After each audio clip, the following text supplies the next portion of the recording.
Have you ever looked at a road cut, where they blast through a hill to build a highway and notice the different layers of rock? It's kind of pretty, right? All those stripes of brown, gray, and red.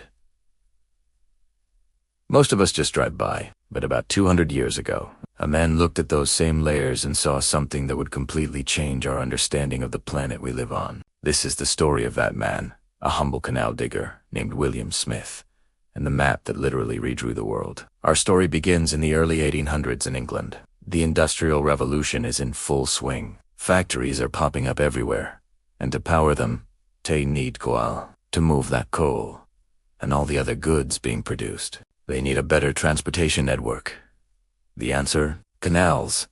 A massive web of man-made waterways was being dug across the country, a monumental feat of engineering, and working on these canals was William Smith. Smith wasn't a fancy, university-educated scientist. He was a surveyor, a practical man whose job was to figure out the best routes for these new canals. He spent his days in muddy ditches and deep cuttings, observing the earth being carved up before his very eyes. And as he worked, day after day, year after year, he started to notice a pattern. A strange, but incredibly consistent pattern.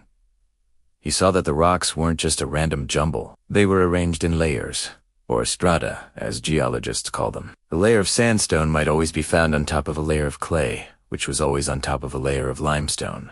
No matter where he was in the country, if he found that specific type of sandstone, he could predict that the same clay and limestone would be underneath it. The order was always the same. But it got even more interesting. Within these layers, he found fossils, and he realized that each specific layer had its own unique set of fossils. One layer might be filled with a certain kind of seashell, while the layer above it would have a completely different type of ammonite. It was like a signature. He could identify a rock layer not just by its color or texture, but by the fossils embedded within it.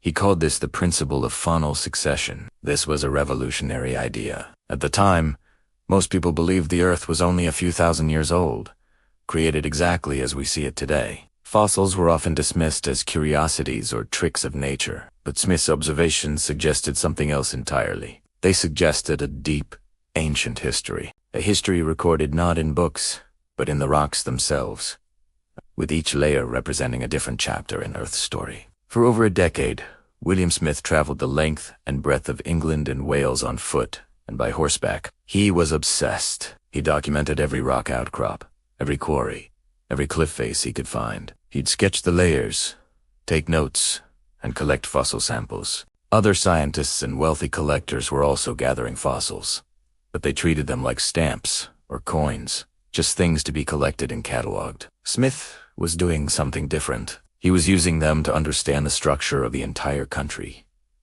Imagine the sheer scale of this undertaking. This was before cars, before GPS, before Google Earth. This was one man, often on his own, with a hammer, a notebook, and an incredible eye for detail, piecing together a puzzle the size of a nation. He was creating a three-dimensional mental model of the ground beneath his feet. His friends thought he was a bit mad. They nicknamed him Strata Smith because of his obsession with the rock layers, but he knew he was onto something huge. He had a vision to create a single, massive map that would show the geology of all of England and Wales, a map that would peel back the grass and soil and reveal the hidden architecture of the land. Finally, in 1815, after years of tireless work and at great personal expense, he published his masterpiece. Its official title was a delineation of the strata of England and Wales with part of Scotland, but it's known today simply as the map that changed the world. And it is absolutely stunning. It's huge, over 8 feet tall and 6 feet wide, and hand-colored with beautiful watercolors. Each color represents a different geological layer. Looking at it, you can see the bands of Jurassic limestone sweeping across the country, the ancient rocks of Wales in deep purples and grays, and the younger chalk of the southeast coast in a brilliant green. It was the world's first ever national geological map. Nothing like it had ever been created before. The map was an immediate sensation, but not in the way Smith had hoped.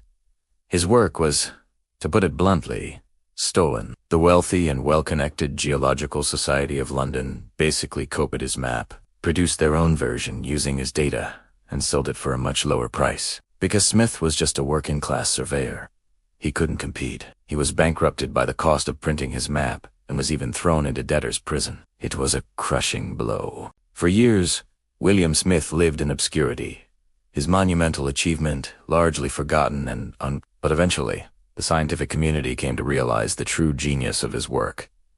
They understood that he hadn't just made a pretty map. He had given them a new way of seeing the world. His map showed that the Earth had a structure, a predictable order that could be mapped and understood. It provided a powerful tool for finding resources. If you knew that coal was always found in a certain rock layer, you could use Smith's map to predict where to dig for it. It was immensely practical, but its intellectual impact was even greater, by showing that the rock layers were arranged in a specific sequence, each with its own unique fossils.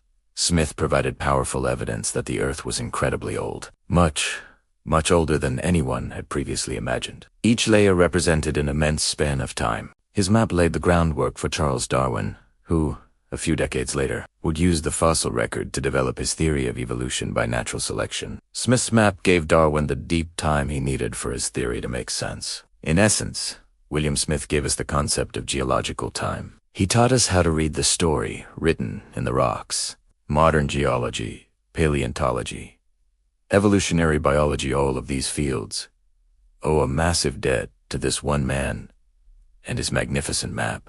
In 1831, the Geological Society of London finally made amends. They awarded Smith their highest honor, the Wollaston Medal, and the president of the society famously dubbed him the father of English geology. It was a long overdue recognition of his genius. So, the next time you drive past a road cutting and see those layers of rock, take a moment to think of William Smith, a canal worker with no formal training, who, through careful observation and relentless dedication, uncovered the secret history of our planet. He was a man who saw more than just rocks. He saw time, history, and the very structure of our world. And with a hammer, a notebook, and a vision, he created a map that truly changed everything. Thanks so much for watching. If you found this story as fascinating as I do, please hit that like button and subscribe for more stories about the unsung heroes of science. See you next time.